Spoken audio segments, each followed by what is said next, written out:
বিৰামন একাডেমীৰ নৱম শ্ৰেণীৰ ছাত্ৰী। মই মোৰো ভৱিষ্যতে আশা আছে যে মই IIT পঢ়িব পাৰোঁ।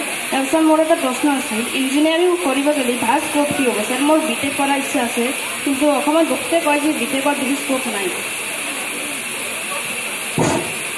ইঞ্জিনিয়াৰিঙৰ পাঠ্যক্ৰমটো কোৰ্চটো BTech, কিছুমানে BE বুলি কয়। অ'কে, BTech এতিয়া মই কৈছোঁ top most engineering college IIT।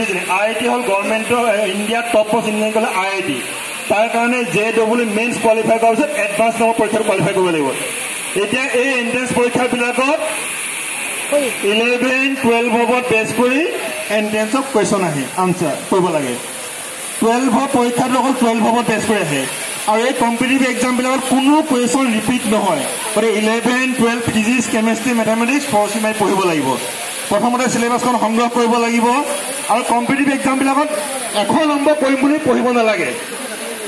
বোলে 50% যিমান আহে মই উত্তৰ কৰিব পাৰিমেই, বুজি পাইছানে? তাৰপিছত তুমি ইনক্ৰিজ কৰি গৈ থাকা 70%, 80%, 90%। আৰু স্কোপ নাই BTech পাছ কৰাৰ পিছত তুমি যদি গেট পৰীক্ষাটো দিয়া, অলপ আগতে চাই কৈছে যে এক্সাম ডিপাৰ্টমেণ্টত থাকোঁ বুলি, গেট পৰীক্ষা কোৱালিফাই কৰাৰ পিছত OIL, ONGC, NTPC এইবিলাকে গেট কোৱালিফাই কৰাব, পাৰ্চেণ্টেজ কণ্টেক্ট কৰে, তাৰপিছত তুমি ডাইৰেক্ট চাকৰি পাব পৰা। গেট পৰীক্ষা গেজেটেড টেষ্ট, MTech কৰিবৰ কাৰণে গেটটো লাগে, আৰু বহুত চাকৰিৰ কাৰণে গেট কোৱালিফাই কৰিলে হয়।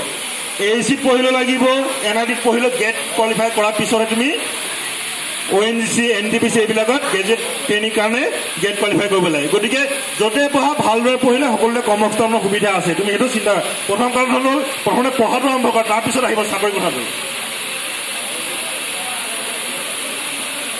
নমস্কাৰ, মোৰ নাম